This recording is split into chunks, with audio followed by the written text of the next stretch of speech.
Hello, Mark. This is Dave. This is Nancy, and my student number is 8034112.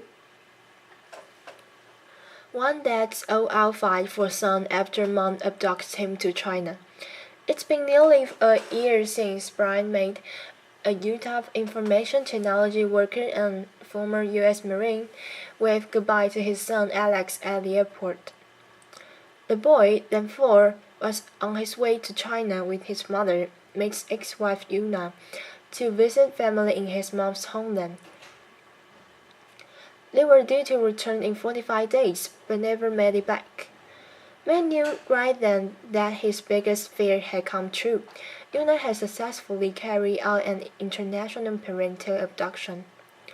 I took them to the airport, and I feel like a complete buffoon for letting that happen.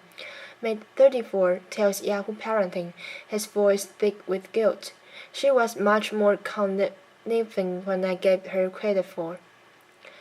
Thus began Meg's new reality, spending every bit of energy on trying to bring her son back home from Dalian, Yuna's hometown. Where the two had been living with her parents since May 2014. It's been a frustrating, labyrinthian,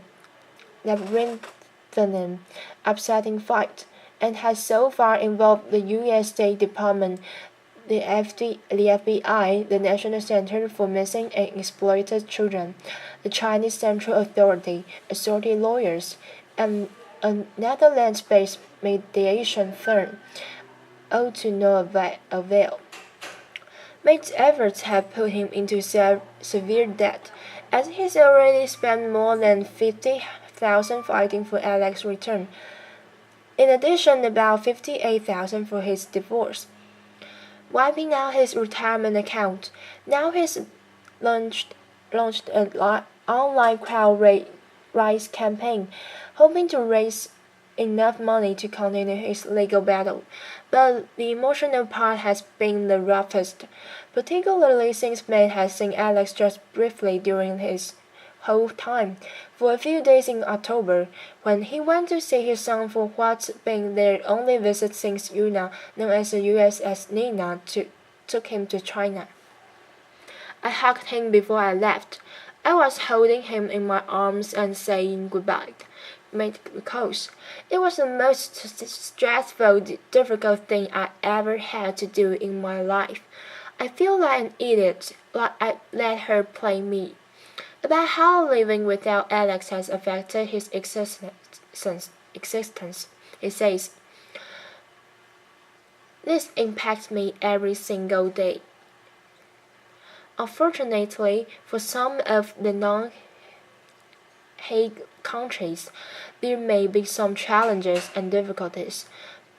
Maureen Haid, a supervisor in the Missing Children Division of the International Center for Missing and Exploited Children, tells Yahoo Parenting.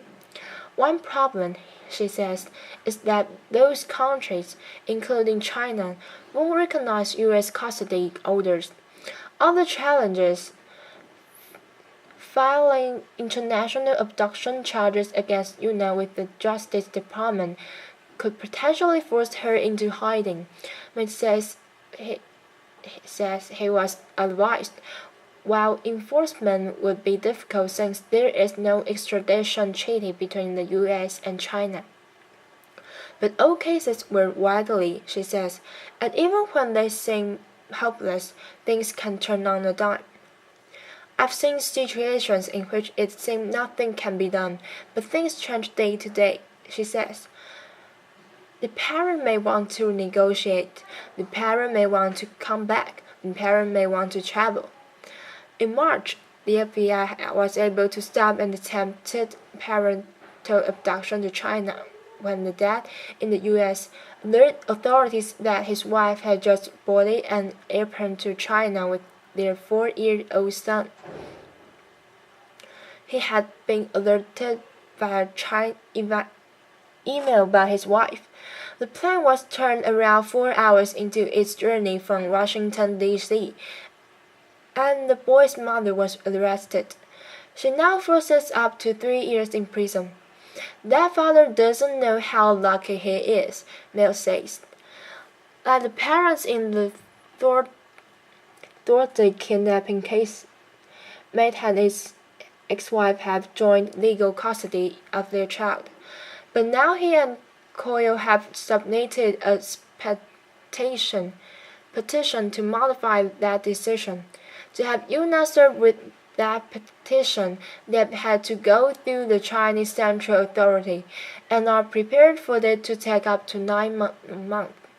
If Yuna doesn't respond with the required 20 days, Maid can get a sole custody order, but China may or may not accept it. Maid and Yuna in 2003 in Tokyo, where he was on vacation while was situated in the Marine Corps in Okinawa, and Yuna, a Chinese national, was attending college on a student visa. The two became a couple and Maid got a job on base off the coast of Tokyo. They eventually married, having Alex on U.S. military property, making him an American citizen. In 2009, the family relocated to Utah when Maid found an IT job there in 2012. From there, the situation began to devolve. There were disagreements about how to raise Alex, particularly around medical issues and Yuna's beliefs that their son needed a battery of tests and Chinese herbal treatment. She was like a hypochondriac,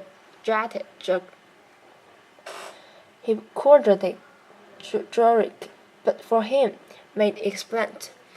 He filed for divorce, as well as a police report and an order of protection. When he said Yuna tried to stab him later, after they were separated, local police charged her for child neglect and after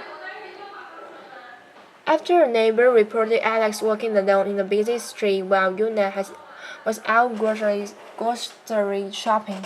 They provided Yahoo Parenting with documents relating to each incident. They said that once Yuna had gone to China, she told him the child neglect charges made her afraid to come back to the U.S. He convinced police to drop the charges, but Yuna remained where he was. That's when I realized it doesn't matter what I say or do, says Maid, who is now willing to move to China. She's only convinced with me to what's best for her, not for our son. These days he's moving forward as best as he can, but he misses the time he'd spent with Alex. We'd play Legos and Hot Wheels and go to the playground and the museum, May says. Every Saturday was our day. Now the dad finds weekends particularly lonely, especially if he says it at home, where Alex's room is set up and waiting for him, and where steel box Christmas presents for his son sit in the basement. I will never give up this fight, he says.